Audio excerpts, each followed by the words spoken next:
Nació en 1879 en la provincia de Georgia. Su madre era doncella y mujer de la limpieza, además de una devota cristiana ortodoxa. Su padre trabajó ocasionalmente de zapatero y era un alcohólico violento. Era un buen estudiante, lo bastante bueno como para entrar en un seminario. Stalin fue expulsado al unirse a una organización radical marxista.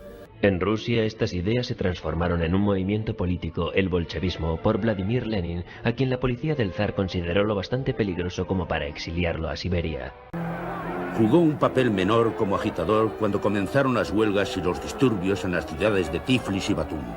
El 28 de junio de 1914, el archiduque Fernando fue asesinado por un nacionalista serbio en Sarajevo. Un mes después estallaba la Primera Guerra Mundial, en la que el zar Nicolás II envió a millones de soldados rusos a que lucharan en su nombre. Febrero de 1917, la Revolución Rusa. El pueblo derroca a la monarquía. El zar Nicolás y su familia fueron detenidos y más tarde ejecutados.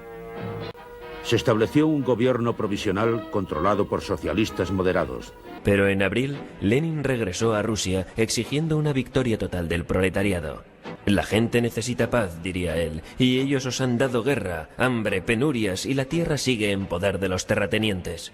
En octubre sus bolcheviques expulsaron del poder al gobierno moderado. Fue un momento de victoria, la guerra civil. De 1918 a 1920, los contrarrevolucionarios conocidos como los blancos lucharon por recuperar el poder arrebatado por los bolcheviques, o rojos. Los bolcheviques de Lenin se erigieron entonces en los jefes militares. León Trotsky, el brillante orador y teórico, fue nombrado comisario de la guerra. A Stalin le nombraron comisario de las nacionalidades y fue enviado al frente para que reforzara la línea del partido. Los bolcheviques acabaron con las últimas fuerzas blancas en 1920. Entonces pudieron convertir a Rusia en el primer estado comunista del mundo. La comida escaseaba, ya que los bolcheviques habían acaparado hasta el último grano durante la guerra. En 1922, el camarada Stalin accedió a un puesto importante dentro de una nueva clase dirigente, el de secretario general del partido. En 1923, Stalin formó una alianza anti-Trotsky con otros dos miembros del Politburó, Kamenev y Zinoviev. En 1926, Stalin se alió con los conservadores, incluido su viejo amigo Nikolai Bukharin, para expulsar del Politburó a Kamenev y Zinoviev. Estos conservadores pronto le seguirían sus pasos a los dos primeros. En 1927 expulsó a Trotsky del partido y luego le envió al exilio. Nunca volvería a ver Rusia. Para finales de los años 20, Stalin era el líder incuestionable del Partido Comunista. Su primera medida fue la de colectivizar las granjas, una piedra angular del marxismo. En los años 30 expropió a más de 15 millones de propietarios. Se centró en los adelantos más publicitarios, como los grandes proyectos industriales del primer plan quinquenal, iniciado en 1928. Stalin sabía que si el socialismo quería pervivir, la Unión Soviética tenía que industrializarse, y rápido.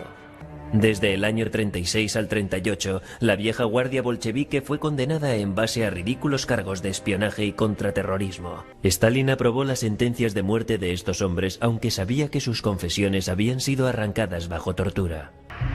En Alemania, Adolfo Hitler estaba creando una sociedad tan inhumana y represiva como la Unión Soviética de Stalin.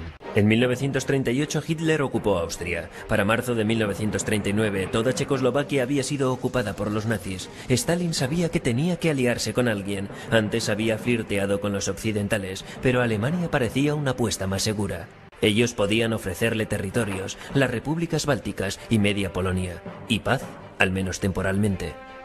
Así que en agosto de 1939, Alemania y la Unión Soviética firmaron un tratado de no agresión. Hitler no tardaría en traicionar a su nuevo aliado y en conducir a Rusia al borde del mismo desastre. Pronto se hizo evidente que los alemanes atacarían a Rusia, pero Stalin no podía creer que el Führer pudiese faltar a su palabra. El 22 de junio de 1941, las tropas nazis penetraban en la Unión Soviética. En un mes, las tropas alemanas estaban a 150 kilómetros de Leningrado.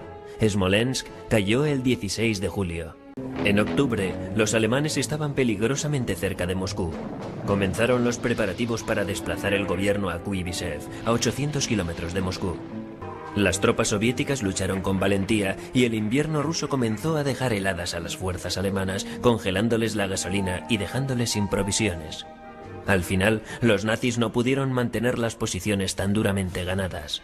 En junio de 1942, los nazis comenzaron una ofensiva en el sur de Rusia. La lucha se centró en Stalingrado, donde rápidamente degeneró en un fiero combate cuerpo a cuerpo.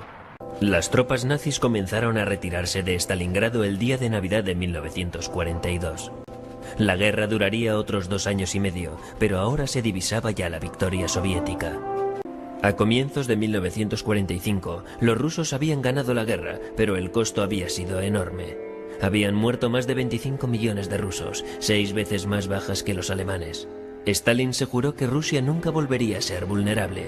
En consecuencia, las fuerzas soviéticas liberaron a sus vecinos de los nazis, pero la sombra de Moscú nunca se retiró de ellos. Europa del Este, los Balcanes y Alemania del Este cayeron todos ellos bajo la esfera soviética. En 1945, los aliados se reunieron para planificar el mundo de la posguerra. Stalin dejó muy claro que sus territorios estaban bajo su control. El nuevo presidente de Estados Unidos, Truman y Churchill, no estaban nada contentos con la actitud de Stalin respecto a la Europa del Este. La alianza contra los nazis era cosa del pasado. Se estaba gestando la Guerra Fría. El 28 de febrero de 1953, después de un gran festín, sufrió una embolia paralizante. Tuvo una agonía de pocos días. Murió la mañana del 5 de marzo. El sucesor provisional de Stalin, Nikita Khrushchev, traería un soplo de honestidad a la política soviética, pero la memoria de Stalin no se desvanecería por sí sola. Durante la época de Stalin, nuestro país se convirtió en uno de los más desarrollados. Después de la revolución de 1917, el país revivió, se industrializó. Creíamos en el futuro, teníamos esperanzas, confiábamos en tener una vida mejor. El estalinismo es recordado aún por algunos como un tiempo de claridad de ideas y de fuerza. Es un legado que no perderá su brillo tan fácilmente.